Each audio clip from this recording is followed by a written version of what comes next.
Yeah, these videos always feel like you're being recorded for like a true crime documentary. And go with your confession now. Yeah, that's exactly what it feels like. No, but thank you guys for joining us. Today we're going to be discussing basically deck ideas that we've always wanted to implement but just couldn't pull together because they're fun ideas, but there's just not the right card pool or just things that don't mesh well with the idea and it just doesn't come together and we just have to give up on them. So I know you have an intro, so. I do. So welcome to the podcast. Thank you guys for listening and watching. Like Jesse said, that's our topic for today. And as soon as you said this, I actually had an idea in mind that I always wanted to do. And it was kind of like a take your stuff theme where like either like, you know, cards like control magic or something. Yeah. Gain control of target creature or target artifact or whatever it is, but take it. I always liked that idea, but I struggle with a deck idea like that for a couple of reasons. One, blue is like arguably my hardest color to get going. I feel like I don't still understand blue creatures and their limitations or their benefits. Okay. And then I feel like if you do a deck like that, you almost guaranteed have to incorporate at least another color into the pie, like black, for example. So you could do like animate dead. You know, I can steal your stuff from the graveyard. So you add a little spice to the deck. The problem I run into whenever I try to do Moxfield versions of that deck, for me, is that I'm like, okay, this is going to paint a target because I'm taking your shit, or I'm taking multiple people's shit, which is one thing people hate playing against, including myself. And then two, you need to have an answer because if I just take one big creature from somebody, okay, that's nice, but I could still be hit by 3 other players, or I could be hit by tokens and then I'm at 5 life. You know, I need constant and I need mass control taking abilities as well. And I think that's really hard to do too, outside of cards like mass manipulation. I was going to bring up mass manipulation. Yeah. I was going to say you're in luck because if you struggle with blue, I think the best colors for doing what you're talking about is red and black. Because so like Grixis. Yeah, because I played with the same idea a while ago. I kind of semi-built a deck like that where I even forgot the commander at this point. But the idea was I take your stuff and then I sacrifice it at the end of my turn. So you don't get it back. Yeah, so you don't get it back. And I see. It's a really funny way to like mess with somebody's commander because you could take their commander, kill it. Now they have to pay the commander tax again because it goes back to their command zone unless they want it to go to their graveyard. But it goes back to their command zone. So now you're especially if your deck is themed towards this, you can constantly take people's commander and just kind of shut their commander out of the game because now it's just, now the taxes you're paying an additional 8 because I did it to you like 4 times. You know what I mean? That's a good point. So I think that it is possible to make this theme without blue because there's a lot of red cards that take people's stuff. Like it's primarily in the red zone. Also, a lot of them you get it back at the end of the turn, which is what sucks because you're right. You're absolutely leaving yourself open to. I'm going to take your stuff. I have nothing of my own. And now that my turn ends, I give you back your big ass creature I just hit you with. And you hate me. Now you're going to hit me with it. Yeah. So it is. That's why I think the only viable, and granted, I do have a narrow window of Magic, meaning that I only know what I know based off of who we play with. Yeah. Yes, I've been playing since high school and I'm now 33 years old, but at the same time, I've been playing with the same group of guys forever. Yeah. So it's kind of like, I only know the limited pool of cards I know. So I know in my world that I know a bunch of red cards that can take your stuff and then it goes back to them.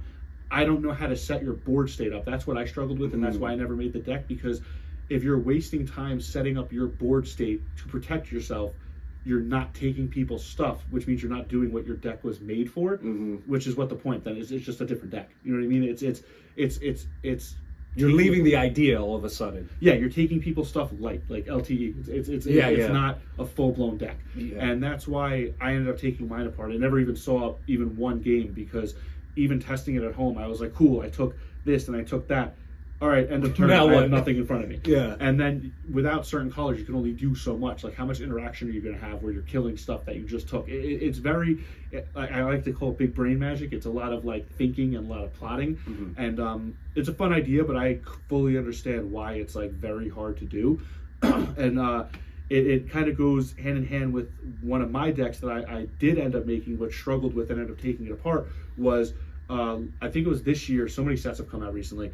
But it was the Unfinity set from this year with the outer space theme. Oh, and yeah. It was the I think the card was the gamer, the killer gamer, or whatever it was called. It was he's got a mask or something. Yeah, right? it's like an astronaut suit. Yeah. But that's a dope card because it's like black and green. Yeah, black and green. Yeah, okay. It puts attractions out, and then you get to like kill shit.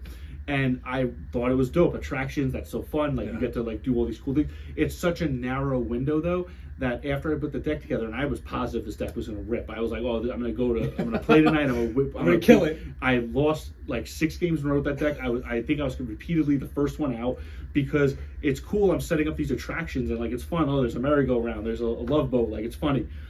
I'm just getting hit because I'm wide open. You know what I mean? Like it's not even against me. It's just like, oh, Jesse has no creatures and everyone else has 2 creatures. Get Jesse. So it's. I ended up taking that deck apart just because the people we play with, it was not very viable for this group. I think if I would have taken it to like a store or something like that, I think I would have been better. But we don't really play in areas like Why? that. Because I think the Magic community, I don't want to say struggles because it's different. You know, They would have let you play solitaire? yeah, exactly. and I think Magic, I think we talked about this last time we hung out, is that people, they don't play a lot of interaction. They just want to put their favorite big cards down and do them having a good time. And I think that my deck would have been better with less people messing with me because it would allow me to set up my board state. Which, you know, I've been to the LGSs where I see the guys play and it's like 4 dudes playing solitaire for the first 5 turns. It's let me set my board state up, and then we'll interact with each other. And then they get angry when you kill something of theirs. They're like, oh, that was my game piece. And it's like, bro, we're playing a game. Like, the point is to win at the end of the day. So I definitely struggled with that deck, and I ended up taking it apart. I still have all the cards for it, but it was just not viable. And it's always something I fondly look back on because I think it's very me. It's very like, it's different. It's an unset, but it was still a legal standard. So it's kind of like, you could play it. That is very you. But I ended up just not doing it. So it's a little different. It's funny because right now a deck I'm building is like the biggest big brain deck I've ever done, which is I'm using the Doctor Who cards, and I'm going with the War Doctor, and he's all about like, you know, when things get exiled or suspended or you know, he gets counters, and then you're supposed to, when he swings, you get to use those counters to hit people. And it's kind of like, I've never made a deck like this before where I had to rely so heavily on the exile mechanic. I feel like it's a mechanic that is underplayed a lot. I don't really see a lot of people heavily using exile other than like Swords of Plowshare, Path to Exile, like these cards that are like the staples of, you know, 1-drop removal. But like, I want to start using exile in a more interactive way where it's kind of like, all right, I'm gonna exile my own stuff, then it comes back, but it does things. So I'll show you the deck. I brought the timey-wimey deck, the red-blue one with the red-blue-white one. And this is a pre-con, right? Yeah, I haven't opened it yet. I'm gonna open it tonight, and we're gonna just play it fresh out the box. Okay. But that deck is heavily about suspending and bringing things out of suspension and stuff like that. So it's definitely something I want to have fun with, because I saw an article on like Card Kingdom or something where it said that this is the most complicated pre-con to be made by Wizards of the Coast, where it's legitimately like you have to know Magic to play this. You can't just go to the store and be like, give me the timey-wimey deck because I like Doctor Who. Sit down and play. Like you have to know the mechanics. The of concepts Magic. are big. So I'm excited to play something like that because I feel like a lot of my decks have fallen into the realm of like play big shit, have big things happen, or a lot of my decks focus on like removal or interacting, but like a lot of my decks are very like straight path. It's very, this is what my deck does and I'm going to do it. And this is the first deck where I'm working on where it's a lot of like when we play with Justin and his red-blue deck, that wizard deck, and like every turn he has to have like a pen and paper with him and he's like doing 500 things. Yeah. That's what this kind of deck is going to end up being. So I hope it's not too complicated. It's a lot to keep track of. Yeah, exactly.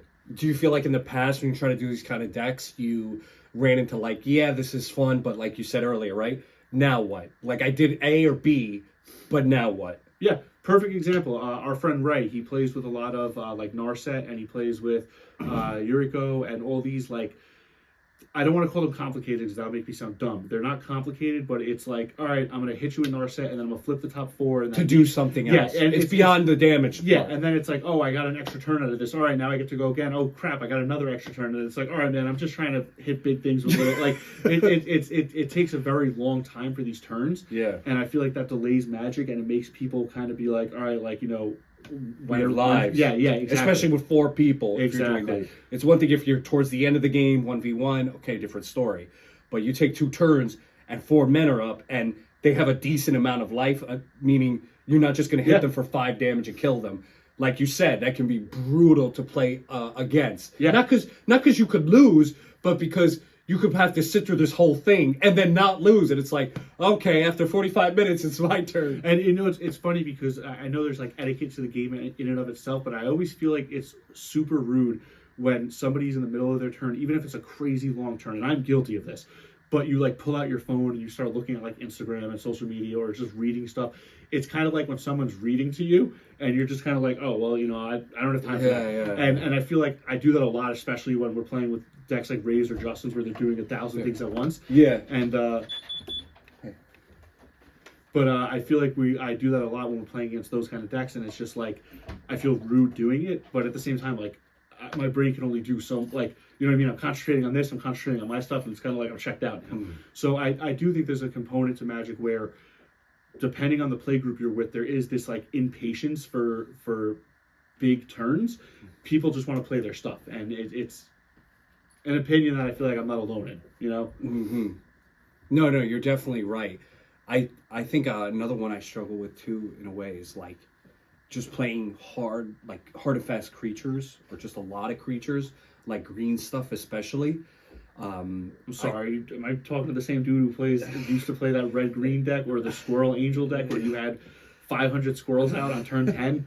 Exactly, but you either have to get to that point where it's just utterly overwhelming, or you have to find ways to evade, because it's like one board wipe, you're screwed. Or if you have something like a Ghostly Prison out, you know, it can be really difficult to kill somebody and to swing out. So it's like, yeah, you have a lot of creatures, but also, well, you need, I don't know, I feel like that's really dangerous, especially if you're not 1v1ing. Dude, Ghostly Prison, talking about, like, last time we played, me, Mikey, and Ray has this new 5-color shrine deck he's been using, and he also threw in a Ghostly Prison. So to attack him, it's equal to the which one is the amount of enchantments? Is that Ghostly Prison? No, it's not. It's not Ghostly Prison, because Ghostly Prison is 2. 2 for just each like Propaganda is blue, but it's 2 colors. Whatever this one is, you have to pay 2 for each enchantment. Yeah. Each shrine is an enchantment. He had like 20 shrines out. You had to pay 20 per creature to attack him. And at a certain point, I was like, dude, you won. Like, there's no, like, we're not going to play this out. Like, we don't play enchantment removal like that. And you know, all 3 of us have 30 life left. Like, let's just call it a draw. Yeah. It's funny because you missed a moment the other day. We were playing, me, Mikey, and Ray. We were playing, and I was playing my Saga deck. And in my Saga deck, I have that combo that I won with twice now, where I play Apocalypse and I have my Bearing Glory. Oh yeah. And then it's exiled, and then when I play Apocalypse, it comes back and I win. Yeah. So that's kind of big brain deck. Well, I went to do that. Yeah. Mikey, before the end of Ray's turn, played enchantment removal, which got rid of the enchantment that was protecting Bearing Glory. So when I played Apocalypse, Bearing Glory left 2. So now we all had no lands, no hands, no permanents, and we're all at like 17 life. And they were like, and then Mikey was like, all right, is it my turn? And I was like, dude, I'm not playing anymore. Like, I was like, it's either I'll say you won or we call it a draw. I was like, there's no way I am starting the game over with 0 lands, 0 permanents, and 0 hand. Like, what is the point? At this point, we just call it a draw. Like that. You're basically top decking, or if somebody has like an aggro deck. Yes, for the next hour, we're going to be doing this. Yeah. So I definitely think there's like moments where you can like play these really cool plays, like I just said, where it's like Apocalypse and Bearing Glory and all this stuff. But when somebody does what he did, where it's kind of like resetting the game, but you still have so much life left, that's where it's kind of like, all right, would you rather play more games, or would you rather sit this out and do this for the next hour? Yeah, quality over quantity. Yep. Yeah, because there's also like you're right. Like there's an acceptable level of, okay, like maybe I'm behind or maybe I lost, but it was still an enjoyable game. Yes. Versus like I lost and this game sucked. Those are 2 very different things. And I've lost some games where I've been like, yo, that was fun. I lost, but that was a great game. Yep. No, and I felt like a dick because after he did that and everything was wiped and Mikey was like, all right, is it my turn? I was kind of like, dude, I was like, I'll step out right now and say I lost. I'll concede, like I'm done. Yeah. You guys can play solitaire for the next hour and a half. I'll just sit here, like that's fine. Or Killer would have won one. Yeah, but they were just like, oh no, let's keep playing. And I was like, I'm not gonna play. Like I'm done with this game. And then they decided to concede, and we just called it a 3-way draw. But it was just very much like this has happened before, where it's kind of like, all right, are we starting the game over, or are we just going to start a new game? Yeah. And I think the vote should always be to start a new game. I think that there's no, unless, like, I don't know, I have not met the masochist yet that wants to sit there and like top deck for the next 45 minutes until somebody gets a 1/1 and pings people for the next 17 turns. Especially I feel like a situation like that too. To the specific case you mentioned is you know your deck and you know their decks. Yep. So it's one thing if you know each other's decks and you have a situation like that and you're all playing like slow control or something or mid range, getting to that, you know, even having 3 mana and getting creatures out and be able to deal those 17 damage, it can be entirely a waste of time versus you all playing aggro, low to the ground decks. Yep. Okay, 3 turns, maybe a lot of movement can happen in that time. Maybe somebody could lose in that amount of time. So I think it's also knowing, again, your deck. And like we were talking about earlier, what's fun, what's the gimmick, and is that actually effective, or are you just doing it for gimmick's sake? Things like that. That's actually a perfect word for it because I like making gimmick decks. I really like fun little like things that you don't see all the time. And I think those decks, they don't always win, but they're always fun. Like every gimmick deck I want to have fun with. Like when I play, I'm like, I had a good time. Yeah. Like when I play with Negan, that's not like a full gimmick deck, but that is very much like, hey, we're about to play a game. It is. And every time I play it, everyone moans and groans, but everyone has fun. Mm-hmm. But yeah, no, I just think that that's definitely like my take on these decks that you kind of have a hard time building with. So it's I have tons of thoughts on this, but I could talk for hours on it. I know, and then there's like general versus specific too. Like you can name all these niche instances like you did with your card, but also, you know, to talk about general playability, or if you played anyone using your deck, you know, how would that be? And, you know, there's all these different factors, of course.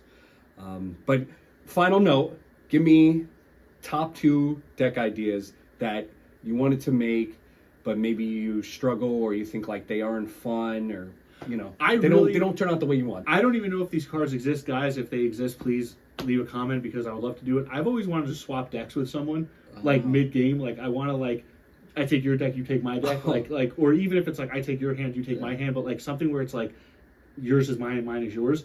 I think that's super fun, and that's just something I've always wanted to build. Just something where it's complete debauchery, where it's just like I don't have an alley to win this game, but I'm gonna just play your cards. Yeah. I like that. All right. On that note, you heard it. Thank you guys for listening. Thank you guys for watching. Take care. That was good.